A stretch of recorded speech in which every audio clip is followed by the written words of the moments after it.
মূলত এই জিনিসটা হচ্ছে কি, সাধারণত এইটা কিছু সময়ের জন্য বিক্রিয়ায় অংশগ্রহণ করে, অর্থাৎ বিক্রিয়াটা সম্পন্ন হয়ে যাওয়ার পরে তার অস্তিত্বটা আর থাকে না। হ্যাঁ, জীবাণু দূর করে, কই পাইছো তুমি জার্মান অক্সিজেন জীবাণু দূর করে? আরিয়ান সবুজ, জার্মান অক্সিজেন বা জাইমান কথাটার অর্থ হচ্ছে যে এটা কিছু সময়ের জন্য, সাময়িক সময়ের জন্য এটা বিক্রিয়া অংশগ্রহণ করে বিক্রিয়াটা সম্পন্ন করে দিয়ে তার নিজের অস্তিত্বটা বিলীন হয়ে যায়, বা তার নিজের যে অস্তিত্বটা সেই অস্তিত্বটা হারিয়ে যায়। ঠিক আছে, আচ্ছা যাই হোক, তাহলে আমরা ঋণাত্মক প্রভাবক এবং ঋণাত্মক প্রভাবন এই দুটো জিনিস সম্পর্কে জানলাম, তাই না? আচ্ছা, এরপরে আসবো আমরা, আমাদের আর দুটো টপিকস রয়েছে, সেই দুটো টপিকস হচ্ছে স্বপ্রভাবক বা অটোপ্রভাবক ও স্বপ্রভাবন। এগুলো মিশে দিই, নিঃশেষ হয়ে যায়, ইয়েস, নিঃশেষ হয়ে যায়। আচ্ছা, আমাদের নেক্সট আমরা দুটো সম্পর্কে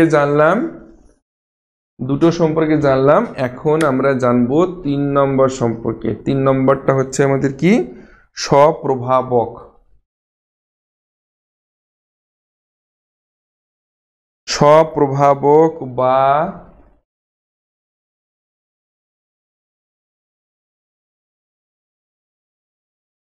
স্বপ্রভাবক বা অটোপ্রভাবক ও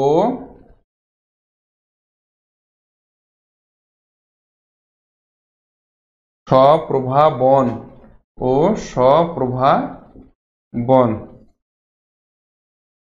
আচ্ছা, তোমাদের সবার কাছে একটা আমার একটা ফিডব্যাক লাগবে। ফিডব্যাকটা হচ্ছে, মনে পড়লো, সেটা হচ্ছে যে এই যে তোমাদেরকে আমি এতদিন ক্লাস করাচ্ছি, তোমরা মোটামুটি এখানে আজকে যারা কমেন্ট করছো, এই সবার নাম ধরে ধরে বলছি: মোহাম্মদ রফিকুল ইসলাম, অনামিকা দাস ঋতু, পঙ্কজ ভৌমিক, মরিয়ম খানম, রফিকুল ইসলাম, আচ্ছা মোহাম্মদ হানিফ, নীল আকাশ, তারপর কে আছে আর, মোহাম্মদ শামীম হাসান, মোহাম্মদ সাব্বির আহমেদ, তারপরে আকলিমা আক্তার মুন্নি, তারপরে মরিয়ম খানমের কথা বলছি, হাফসা আক্তার তন্নি, ইয়াসমিন সুলতানা, আরিয়ান সবুজ।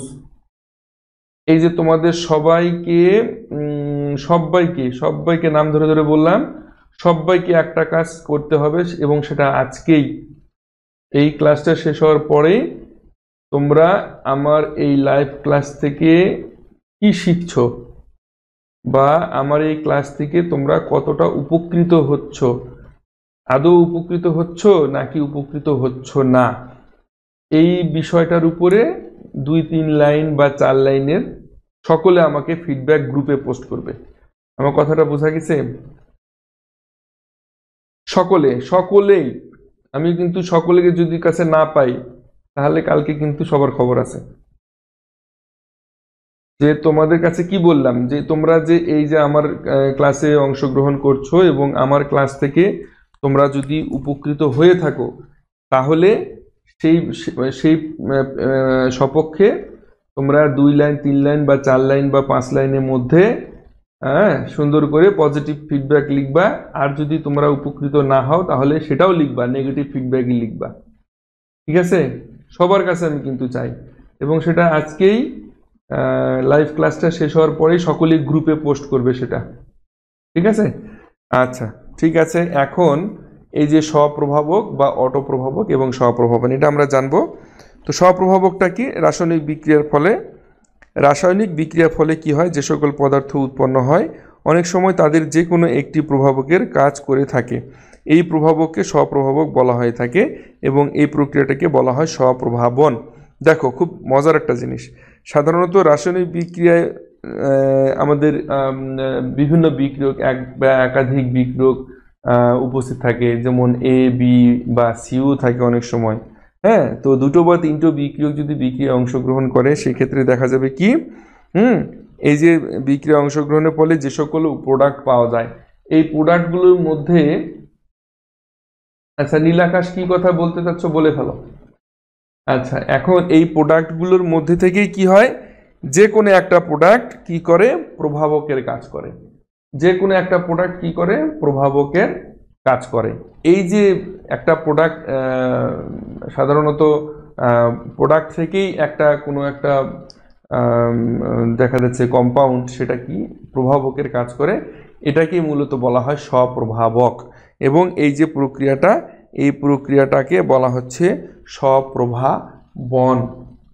স্বপ্রভাবন। আচ্ছা আচ্ছা, তাহলে দেখো এখানে আমরা বলতে পারি 4 নম্বর। নেক্সট আমাদের 4 নম্বর। এই 4 নম্বরটার হচ্ছে সেটা কি আবিষ্ট প্রভাবক ও প্রভাবন। আবিষ্ট প্রভাবক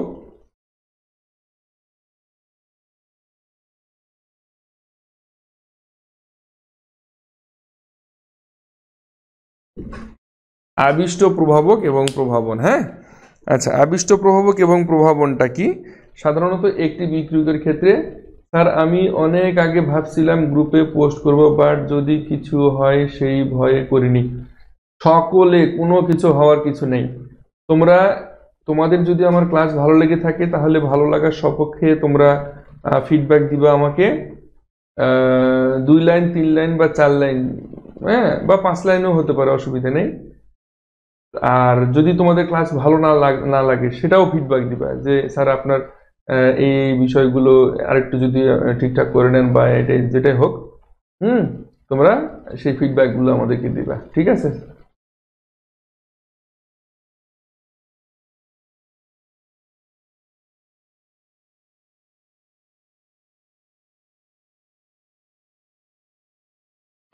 নীল আকাশ, স্যার এতদিন আমরা যে ক্লাস করলাম, আপনি করালেন আমাদের, সেজন্য কি মাসিক ফি দিতে হবে নাকি? এতদিন দিতে হয়নি, তবে আগামীতে দিতে হতে পারে অ্যাডভান্স ক্লাসে। মোহাম্মদ হানিফ, তার মানে আলাদাভাবে কোনো প্রভাবক নেওয়া লাগে না 3A। হ্যাঁ হ্যাঁ, ঠিক তাই। এখানে স্বপ্রভাবক যেটা, এই যে 3 নম্বর যেটা আমরা স্বপ্রভাবক বা অটোপ্রভাবক বা স্বপ্রভাবন যেটাকে বলা হচ্ছে, এটা হচ্ছে যে এমন একটা, এই রাসায়নিক বিক্রিয়ায় সাধারণত বিক্রিয়ায় যে বিক্রিয়কগুলো অংশগ্রহণ করে এবং বিক্রিয়কগুলো বিক্রিয়া অংশগ্রহণ করে আমাদের বিভিন্ন উৎপাদ তৈরি করে। তো সাধারণত সেই উৎপাদগুলোর মধ্যে থেকেই একটি আমাদের কি করে, এটা প্রভাবক হিসেবে কাজ করে। এই যে প্রভাবক, এইটা হচ্ছে আমাদের স্বপ্রভাবক বা অটো প্রভাবক। এবং এই যে প্রক্রিয়াটা, এই প্রক্রিয়াটাকে বলা হচ্ছে স্বপ্রভাবন, ঠিক আছে? আচ্ছা, এখন 4 নম্বরটা যেটা বললাম তোমাদের, যে আবিষ্ট প্রভাবক এবং প্রভাবন, এটি কি? একটি বিক্রিয়কের প্রভাবে অন্য একটি বিক্রিয়কের ক্রিয়া প্রভাবিত হলে প্রক্রিয়াটা কি বলা হয়? আবিষ্ট প্রভাবন। একটি বিক্রিয়কের প্রভাবে অন্য একটি বিক্রিয়কের ক্রিয়া প্রভাবিত হলে প্রক্রিয়াটাকে বলা হয় আবিষ্ট প্রভাবন। যে বিক্রিয়কটি অপর বিক্রিয়কের ক্রিয়াকে প্রভাবিত করে তাকে বলা হয় আবিষ্ট প্রভাবক। বোঝা গেছে? এটা ভেরি সিম্পল, এগুলো একদম সিম্পল জিনিস, এগুলা বোঝার কিছু নাই, এগুলা বোঝার কিচ্ছু নেই। একটি বিক্রিয়কের প্রভাবে অন্য একটি বিক্রিয়কের ক্রিয়া প্রভাবিত হলে প্রক্রিয়াটাকে বলা হয় আবিষ্ট প্রভাব। ভেরি সিম্পল, এগুলো কি আছে বোঝার? এখানে বোঝার কিছু নেই। তবে সাধারণত এই প্রভাবকগুলো ছাড়াও আরও কিছু প্রভাবক রয়েছে, যেগুলো সাধারণত বিক্রিয়ক এবং উৎপাদসমূহের ভৌত অবস্থার ভিত্তিতে প্রভাবককে আবার 2 ভাগে ভাগ করা যায়। সেটা হচ্ছে সমসত্ব প্রভাবক, সমসত্ব প্রভাবক, আর একটা হচ্ছে অসমসত্ব প্রভাবক। হ্যাঁ, সমসত্ব প্রভাবক, আর একটা হচ্ছে অসমসত্ব প্রভাবক। তো এই সমসত্ব প্রভাবকটা কি? সমসত্ব প্রভাবকটা হচ্ছে এমন একটা প্রভাবক যে প্রক্রিয়ায় প্রভাবক ও বিক্রিয়ক পদার্থ একই দশায় অবস্থান করে। যে প্রক্রিয়ায় প্রভাবক এবং বিক্রিয়ক, মনে রেখো, যে প্রক্রিয়ায় প্রভাবক ও বিক্রিয়ক পদার্থগুলো কি করে, একই দশায় অবস্থান করে, তাকে সমসত্ব প্রভাবক বলা হয়। আর এগুলো এক্সাম্পল ভেরি সিম্পল, এগুলো এক্সাম্পল দেওয়ার প্রয়োজন হবে না। আর একটা বিষয় হচ্ছে অসমসত্ব প্রভাবক। এইটা যদি বিক্রিয়ায় অংশগ্রহণকারী বস্তু এবং অনুঘটকের ভৌত অবস্থা ভিন্ন থাকে, তবে এসব বিক্রিয়া প্রভাবককে বলা হয় অসমসত্ব প্রভাবক।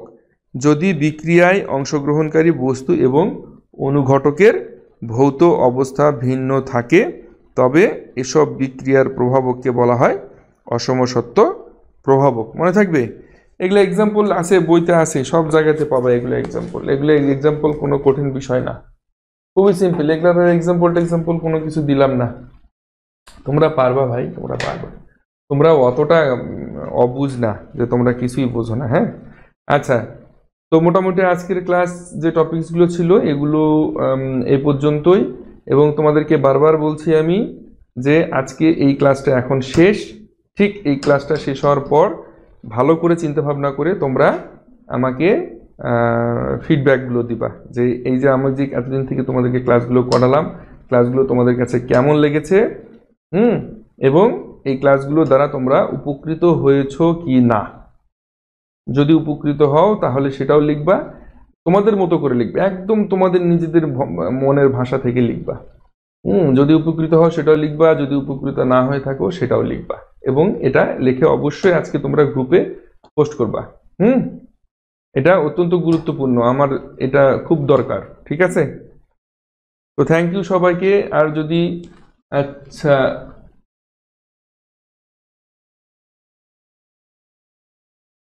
এই সুবর্ণা, তোমার এক্সাম্পল বুঝি নাই। ভৌত মানে কি? ভৌত মানে কি? একটা গ্যাস আর একটা সলিড। কি প্রশ্ন করছো, কি লিখছো? তোমাদেরকে আমি বারবার করে বলি যে তোমরা বাংলায় প্রশ্নগুলো লিখবে, এই যে ইংরেজিতে কি লিখছো না লিখছো এগুলো কিচ্ছু বুঝি না।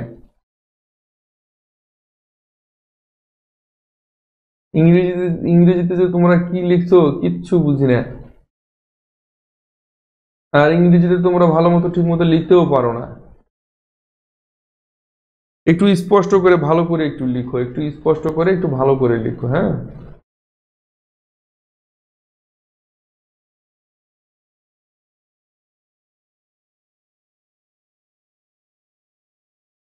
আচ্ছা, তোমাদের আর কারো কোনো কিছু বলার থাকলে বলো, আর না হলে আমি ক্লাসটা আজকের মতো এখানে শেষ করে দিচ্ছি। আর অবশ্যই তোমরা ফিডব্যাকটা গ্রুপে পোস্ট করবা আজকেই, এই ক্লাস শেষ হওয়ার পরেই সেটা পোস্ট করবা। ঠিক আছে স্যার, ফিডব্যাক সম্পর্কে একটু বলেন, আমি ঠিক গুলিয়ে ফেলতেছি। দেখো, গুলিয়ে ফেলছো কেন? আমি তোমাদেরকে বললাম যে তোমরা দুটো বিষয়ের উপর তোমরা ফিডব্যাক দিবে। এক নম্বর হচ্ছে এই যে আমি এতদিন থেকে তোমাদেরকে ক্লাস করাচ্ছি, এই ক্লাসগুলো থেকে তোমরা উপকার পাচ্ছ কি না, এটা একটা বিষয়। হ্যাঁ, যদি উপকার পাও তাহলে সেটা সেভাবে গুছিয়ে লিখবা, 2-3 লাইনে তোমাদের মতো করে লিখবা। আর যদি উপকার না পাও সেটাও গুছিয়ে লিখবা, যে স্যার এই কারণে আমাদের যদি আপনি আরেকটু ডেভেলপ করান তাহলে সেটা আরো ভালো হয়। ঠিক আছে, এই বিষয়টাও তোমরা লিখতে পারো। আর তোমাদের উপকার পাচ্ছ কিনা এটা হচ্ছে মূল ফোকাস, আমার মূল ফোকাস, যে তোমাদের উপকৃত, তোমরা আমার এই ক্লাসগুলো দ্বারা উপকৃত হচ্ছ কিনা। যদি উপকৃত হয়ে থাকো তাহলে অবশ্যই তোমরা সেটা ফোকাস করে লিখবা, 2 line, 3 line, 4 line, 5 line, 10 line, যেমনি তোমাদের লেখার ইচ্ছা। ঠিক আছে,